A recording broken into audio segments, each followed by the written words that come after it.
Unfortunately, these things do happen. But we're going to start with Mira Nair.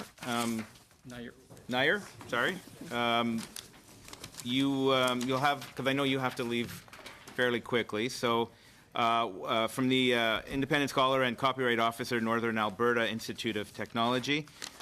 We'll let you go first with your 7 minutes, and we'll go from there. Thank you.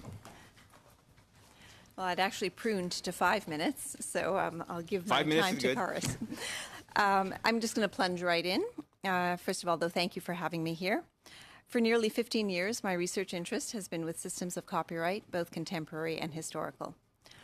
One of the challenges in dealing with copyright is that people tend to forget that it was designed to regulate industries.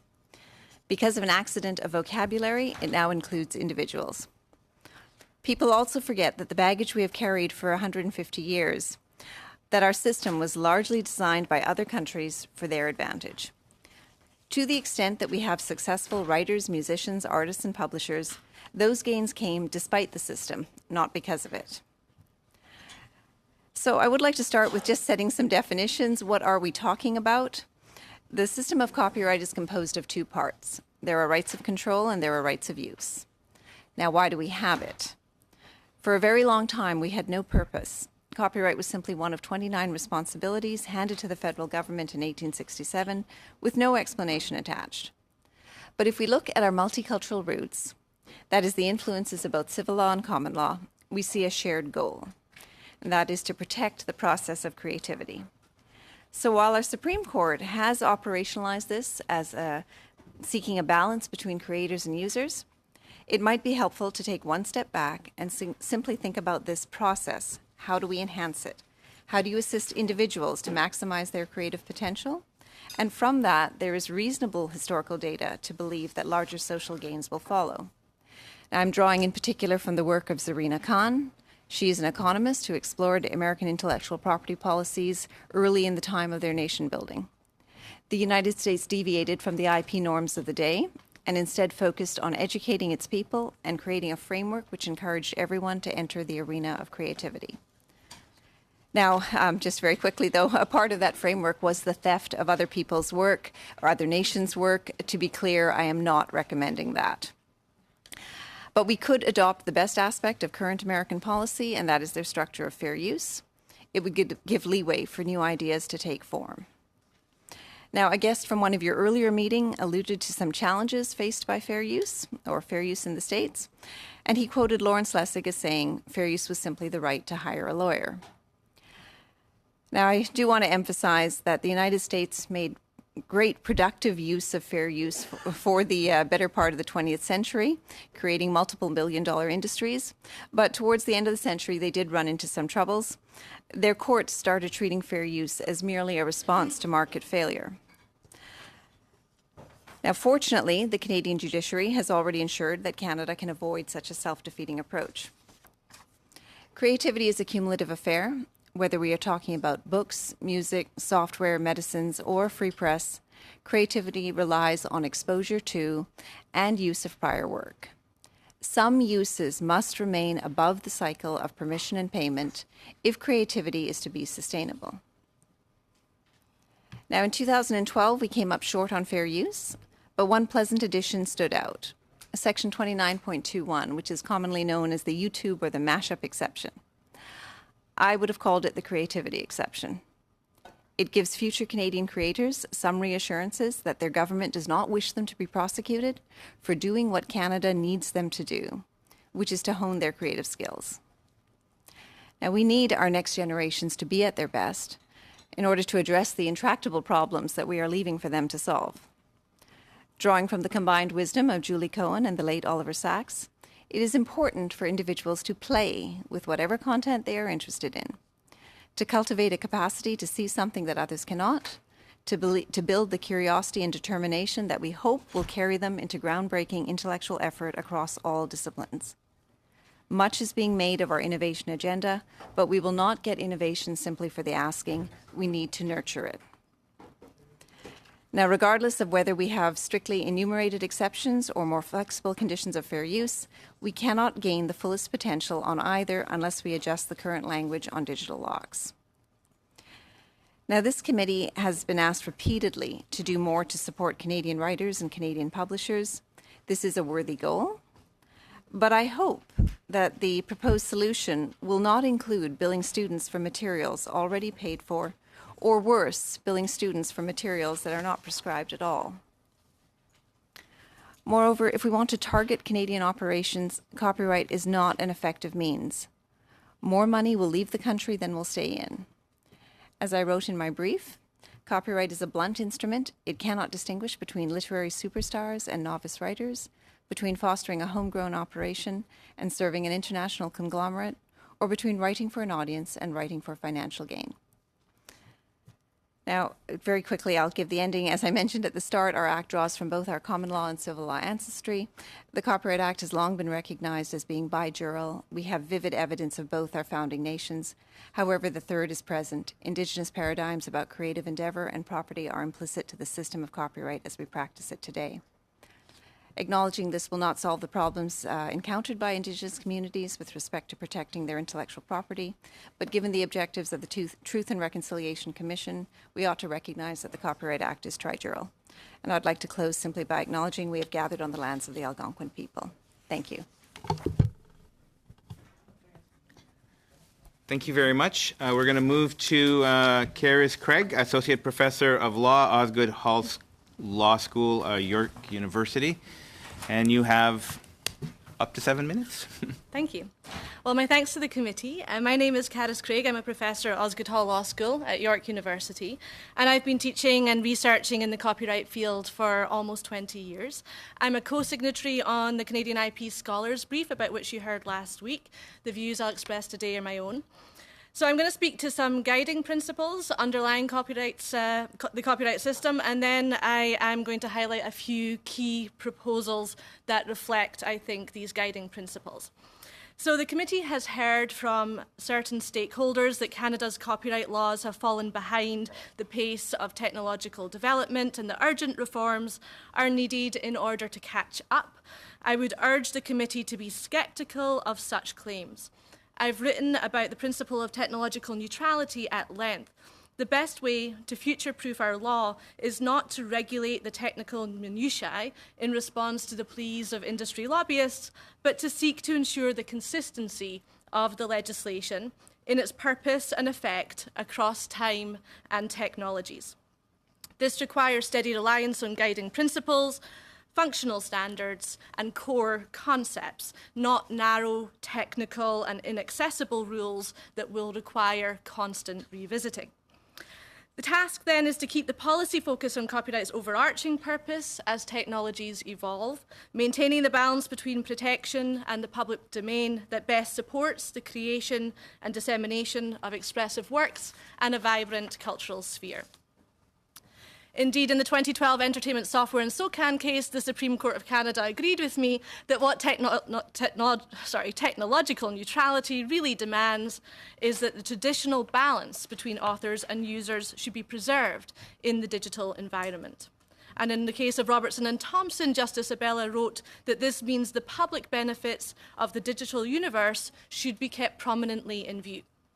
If copyright is a lever to encourage learning and creative exchange, the internet and digital technologies have advanced this goal enormously. Unduly curtailing their use in the name of protecting authors typically flies in the face of copyright's rationale. This hints, I think, at the absurdity of much of today's copyright rhetoric. Consider how bizarre it is, how facially false it should be to portray as the self-interested antagonists of Canadian authors our public educational institutions, students and scholarly and research community members, librarians, archivists and academics, while casting a handful of commercial publishers, collectives and content industry representatives as the natural allies of Canadian authors and the arts.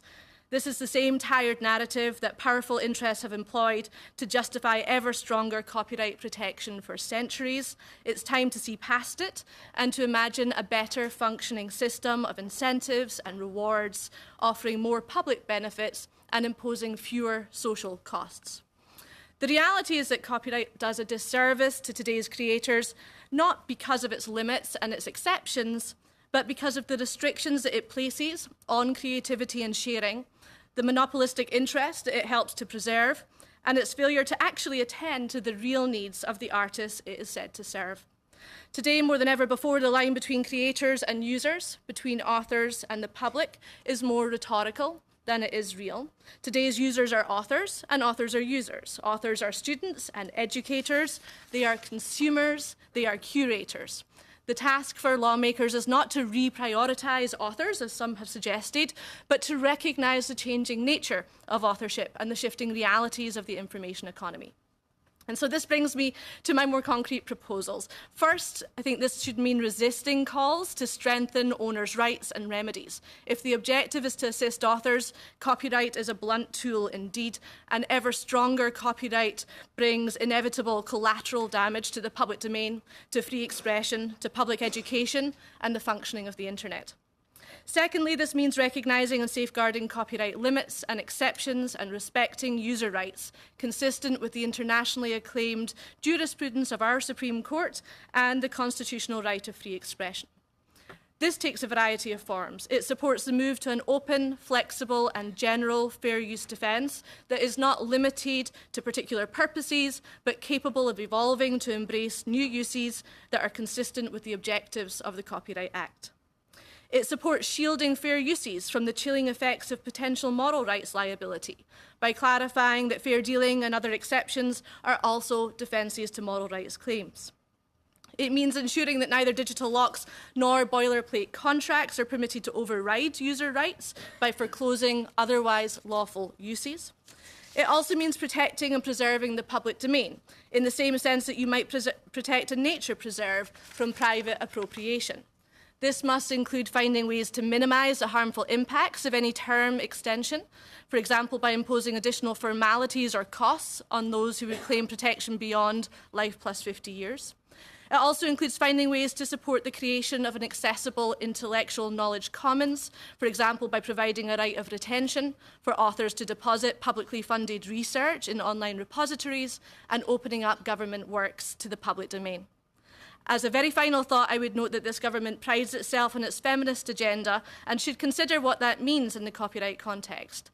Good copyright policy is concerned not only with providing economic incentives, but also with advancing equality, and equality requires access to affordable education, access to knowledge, and supports an ethics of sharing and collaboration. Leadership in this field cannot simply mean reinforcing 20th century models of private profit and control.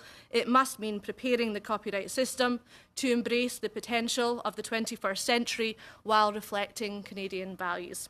With that, I thank you for your attention and I look forward to your questions. Thank you very much. And finally, from Toronto via video conference, we have Ticketmaster Canada, Patty Ann Tarleton, Chief Operating Officer. Can you hear us okay? I can hear you fine, thank you. All right, go for it. Good afternoon, Chair and members of the Standing Committee. My name, in fact, is Patty Ann Tarleton, and I thank you for the opportunity to join you here and, importantly, inviting a dialogue with the live music industry. I'm honored to represent this diverse and vibrant industry, one I have participated in nationally throughout my career. Born in Montreal, I grew up in Vancouver. I've lived and worked and toured from coast to coast. I've experienced the risks and rewards of cost reduction. I've witnessed firsthand the investment in infrastructure as a catalyst to new economic and cultural growth in my years with Maple Leaf Sports and Entertainment. And I now oversee Canada for Ticketmaster, servicing attractions large and small across the country. I appreciate the committee taking the time as part of the copyright review to hear from such a wide variety of stakeholders, including the live event industry. The common focus across the live entertainment industry and that of writing, publishing, and recording is on the health and success of the creators and performers themselves. Today, more music is consumed than at any time in our history. However, the remuneration for this content has not kept pace with the technology changes, the ways fans consume music, nor with the record levels of consumption. The reality for Canadian music creators is that there remain provisions in Canadian law that limit artists from receiving their fair market value for their work. In fact, research from Music Canada, the voice of Canada's recorded music industry, has demonstrated the existence of a significant disparity between the value of the creative content enjoyed by consumers and the revenue that is returned to the people and the businesses who create it. As a result, the creative middle class is being threatened, and with it, numerous jobs as well as the creative fabric that binds us together is also at risk. We know that the Parliament's mandate is to review the Copyright Act every 5 years. As industry, we must also evolve. Music discovery, engagement at live events, and shared stories, reliving experiences, all are in the palm of people's hands today. At Ticketmaster, we are investing millions annually in product development to keep pace with the speed of change, technological advances, and the expectations of fans and attractions alike. In an environment where fans want tickets always available, despite the variances of supply and demand, our goal is to make the link between fan and the performers they love frictionless as possible and get tickets in the hands of true fans. Similarly, with the unprecedented speed of change to the methods of distribution of music, government strategy with policies with the live music sector needs to be current with our 21st century reality. Music Canada's document, The Next Big Bang, very successfully outlines how the music world of today in this country has changed immensely. The way governments view and engage and supports our industry needs to keep pace, and it's the committee's engagement such as this that is heading in the absolute right direction. Recommendations, large and small, in policy modification should all be centered around that, breaking down those roadblocks impacting the growth and success of the music creators themselves, and in connection with the fans that enjoy their content across Canada. With the guiding principle of making Canada an easier place to play music live, the goal is to consistently make Canada friendlier for musicians, fans, and business alike. Musicians rely on live events more than ever before. The live industry is well positioned to help there, and a number of associations, including Music Canada Live, have collaborated and will continue to collaborate with government and the diverse cultural landscape, all with a common goal of advocating for creators themselves. As it relates to the government's review of artist remuneration and beyond the performance guarantees that are paid at live performances, the compensation mechanism for music creators and songwriters for copyright-protected live performance of a musical work, the mechanism is collected through SOCAN. The royalties are collected through SOCAN.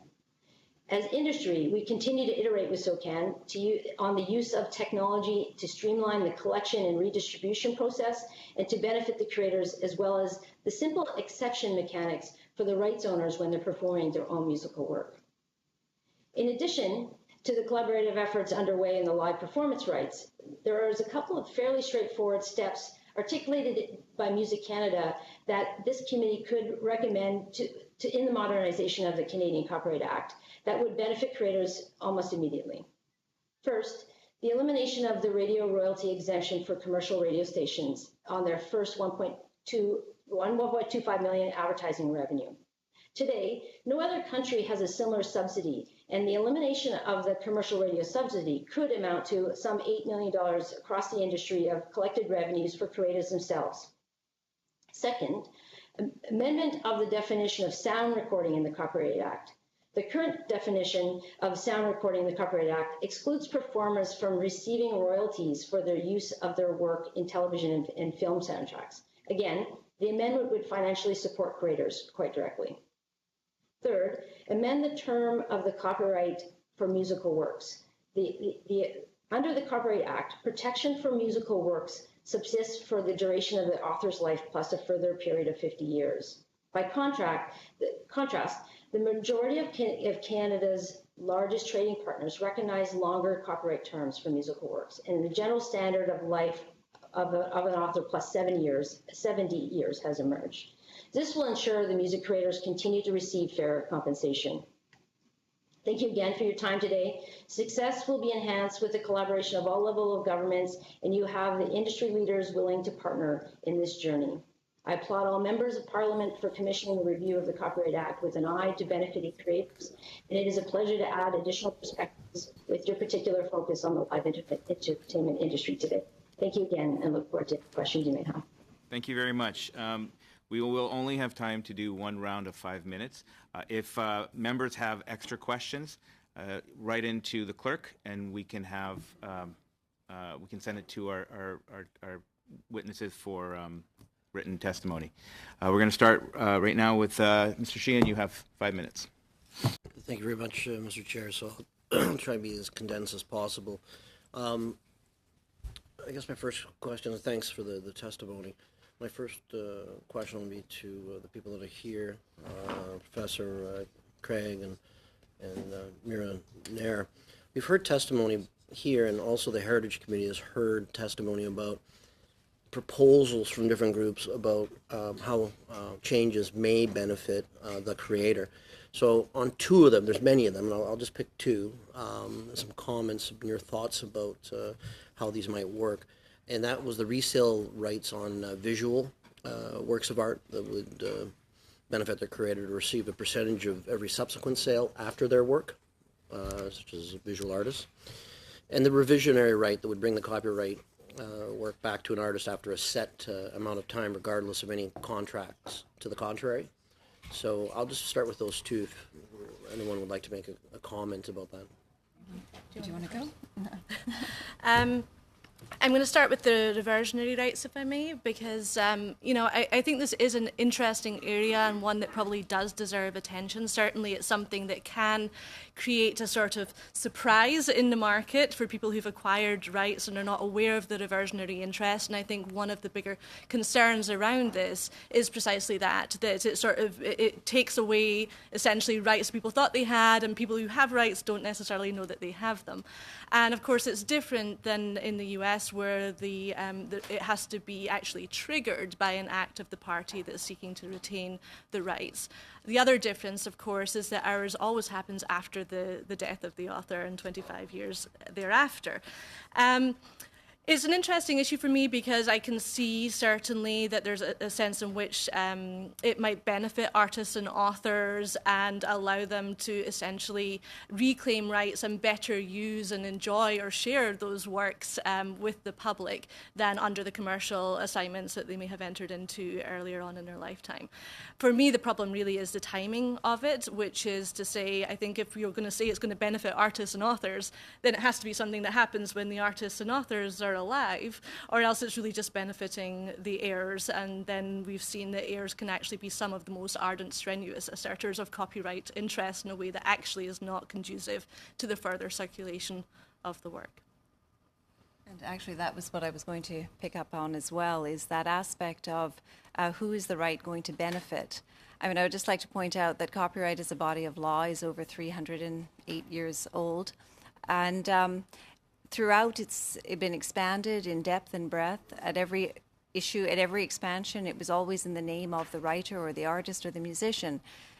And here we are 3 centuries later, and writers, artists, and musicians are still struggling.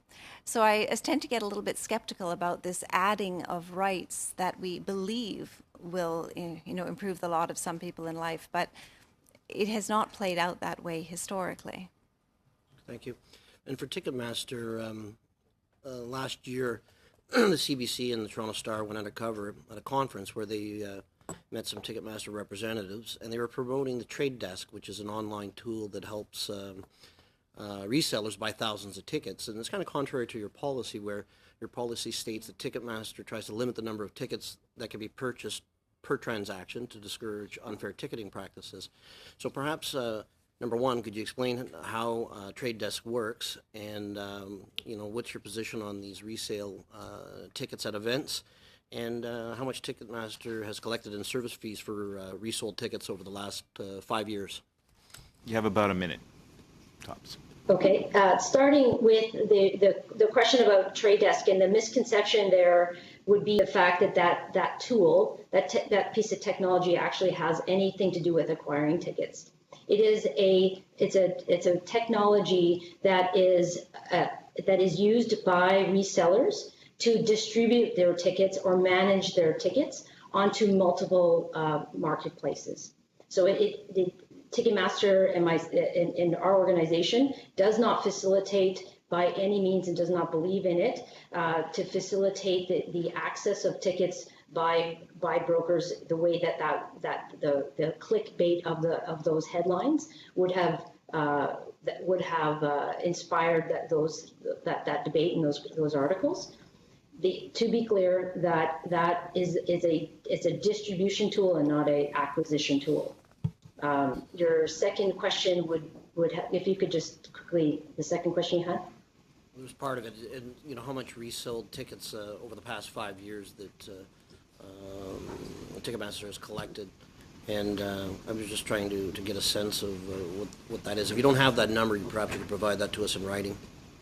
Right, and there's a longer than 13 seconds there to talk about the resale, just the primary and secondary resale markets in North America, which are very different than Europe, et cetera, et cetera. So happy to do some follow-up there. Yeah, if you can follow up with the clerk, that would be great. Thank you very much. We're going to move to Mr. Albus. Thank you, Mr. Chair, and I'd like to thank all of our witnesses for both your patience and your testimony and expertise.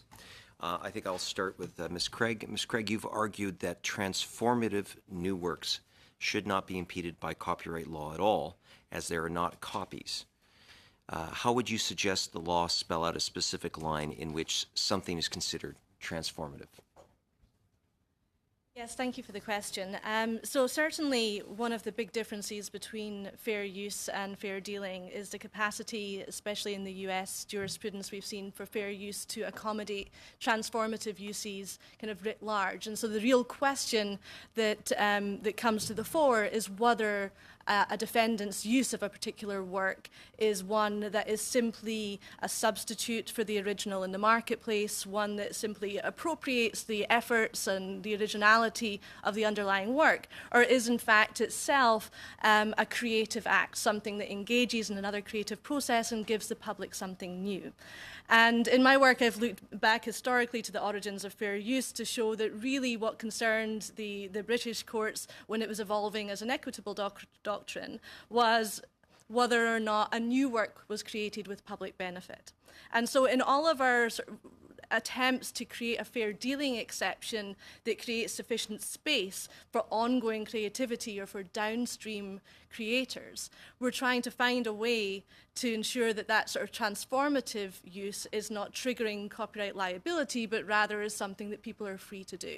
So one way is to say, let's think about what we mean by a copy, and if something really is just a colorable imitation of an original work, or if really it is giving something new to the public. So it's something that I would hope that the courts will pick up on in part. It's something, however, that through the statute you could achieve by adding a transformative use as a purpose that's a relevant purpose, even within a fair dealing kind of provision. Transformativity could be a purpose that leads to a fairness inquiry.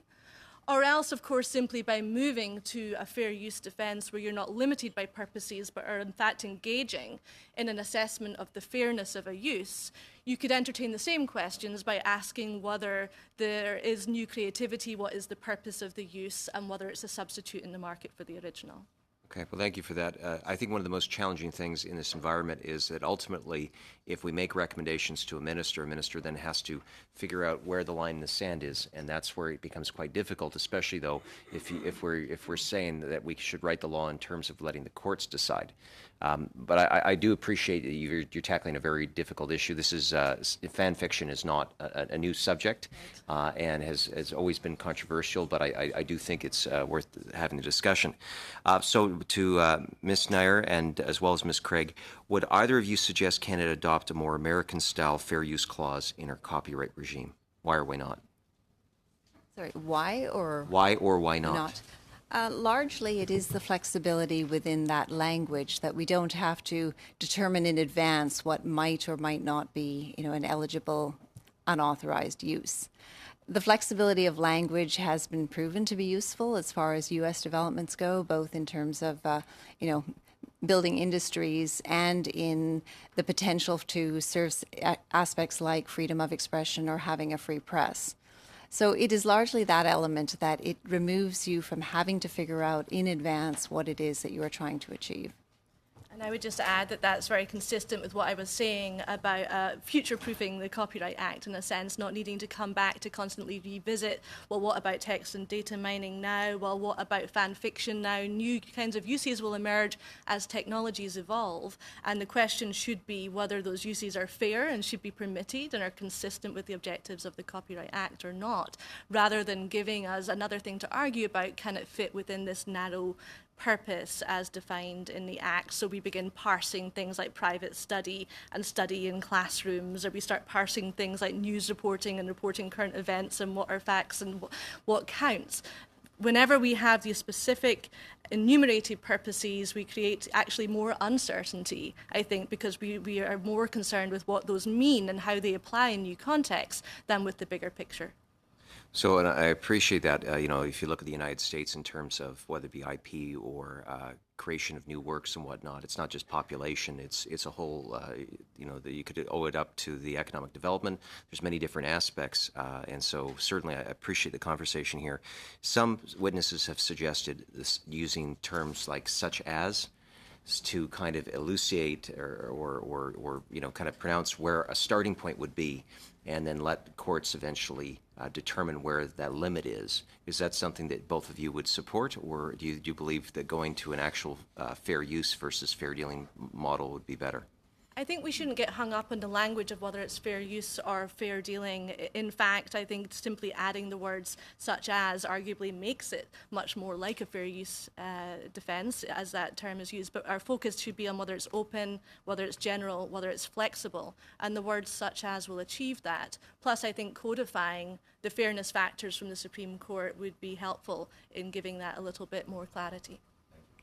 And I would agree with that. And it's also important to remember that our fair use or our fairness factors that were developed by our Supreme Court are actually more in tune with Canadian events, particularly in the 2004 CCH case. One of the elements our judiciary brought in was this aspect of that the presence of a license is not relevant to deciding whether a use is fair.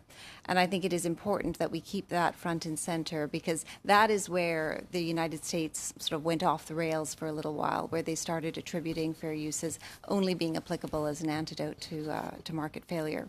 So I think it's, as long as we are following what our courts have already instructed us, yes, such as, and our own framework of exploration in the Act would be very good. Thank you very much. At this point, I believe Ms. Craig and Ms. Nair, we have a vehicle ready to whisk you away to the airport. If you can go with the clerk. Thank you very much. Thank you very much. And again, once our apologies, the inner workings of the House happens. We appreciate your attention and taking Thank the you time. very much. And if we have any further follow-up questions, we will send them to you. Do feel free to. Thank you very much. Thank you very much.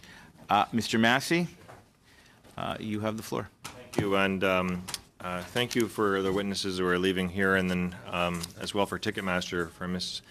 Tarleton for being here. My question to Ticketmaster is with regards to the resale of tickets and artist compensation. In 2003, Ticketmaster purchased Tickets Now, and then there was a prohibition on resale of tickets. But last year, Ticketmaster, the parent company as well, Live Nation, along with Maple Leaf Sports and Entertainment, lobbied the Ontario government to change its policy for resale that had been in place for 30 years.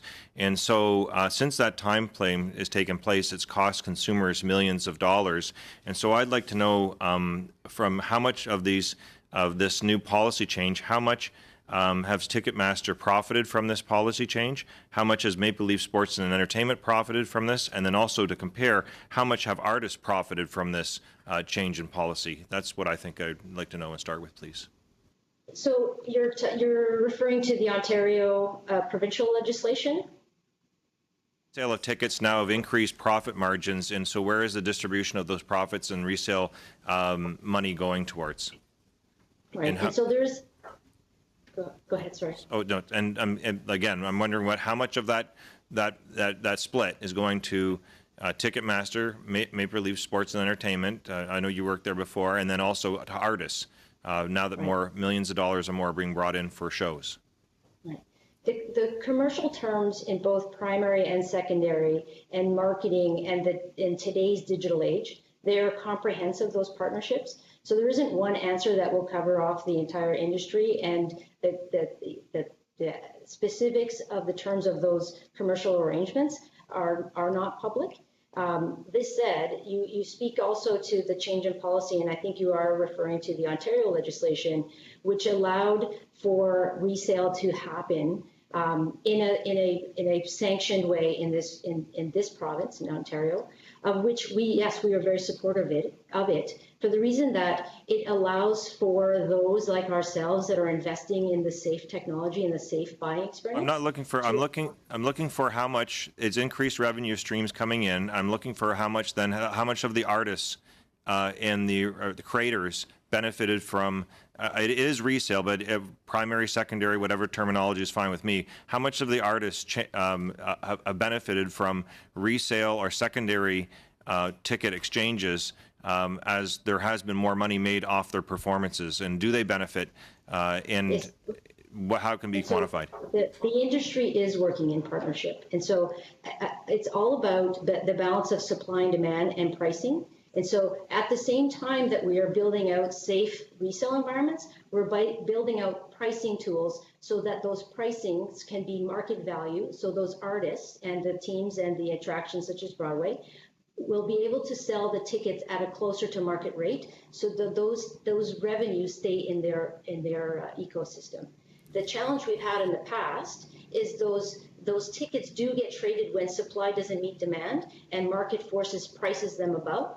They are sent into third-party environments where those artists do not benefit from that. So Ticketmaster, what percentage of the resale secondary market does Ticketmaster give to artists for tickets? Because you put them out if you're a holder, and then they're resold for something if it's a hot show or whatever it might be. How much do the artists get percentage-wise of that resale as the market price is then escalated? As I said, that every attraction is its own business, and every venue, every touring attraction, every business has their own commercial terms. So there's not one answer to that. No, because so then you would expect then smaller shows would then be, I guess, differently compensated for resale than larger shows. Is that generally what you're saying? Is that every act is different in terms of what deal they can cut? What I'm saying is that what we will continue to do is invest in technologies to get tickets in the hands of the fans that want to see those attractions at the price that the attractions want those tickets. Invest in technologies. I'm not really investing in technology is fine. That only helps your company and your process, because what it does is it controls the actual resale market, because it now goes on internet devices and so forth, as opposed to the traditional being the person on the street. But what I'm interested though is if there's a difference for the actual creators, because you're investing obviously to get a profit return. But like on the street, the artists weren't getting anything from that resale. What are the actual, putting aside the whole ethical issue of resale of tickets, even before they ever virtually mentioned the marketplace, what are artists getting out of this, and are they on their own individually to actually, I guess, enter into separate contracts from Ticketmaster? Is that it? Their own individual separate contract, and they'll each get maybe 1%, 10%, 20%? What type of thresholds are we looking at for artists to be recompensated for this resale? So again, we work in partnership with artists, and we are investing in new mechanisms to right price the tickets so that money ends up in the hands of the artist. And so we use different technologies. We're not in the game of trying to promote resale. The resale is a safe environment, but really we would prefer to sell the ticket at the right price and keep it in the hands of those fans. And does Ticketmaster withhold certain sales of tickets then to actually watch the price increase or decrease? Or so you're saying you release all those tickets and then you lobbied to change a system here. And what I want to know is how much artists are actually benefiting of this, especially if other I guess prices are arranged, are you confirming that it's up to each individual act or artist to actually cut their own deal? And what would those thresholds be? I don't know if it's a specific deal, but are some getting 100% of the increase of the cost of the Are some getting 1%? Is it 50%? Is it what's happening with this? But you're asking a very specific question throughout a whole ecosystem of an industry. And what I'm trying to articulate is that we are continue to invest to get the monies in the hands of artists. We are on side of the artists to try to have those monies that are generated from their live performance accrue back to those artists. So Why don't you just give them 100% then? You got your cut at the beginning of the thing, and if you're going to resell something, why wouldn't artists get it the full increased indexed? Mr. Massey, sorry, I have to jump in. We are over time. Can I recommend, if you want to put questions, then we can send them to Ms. Tarleton. Thank you. I do appreciate. Ms. Tarleton, we thank you very much for putting up with our antics today. We are going to let you go because we have some committee business we need to take care of. Thank you very much. And we're just going to briefly go into camera. So we'll suspend for a couple of moments and we go into camera. Thank you.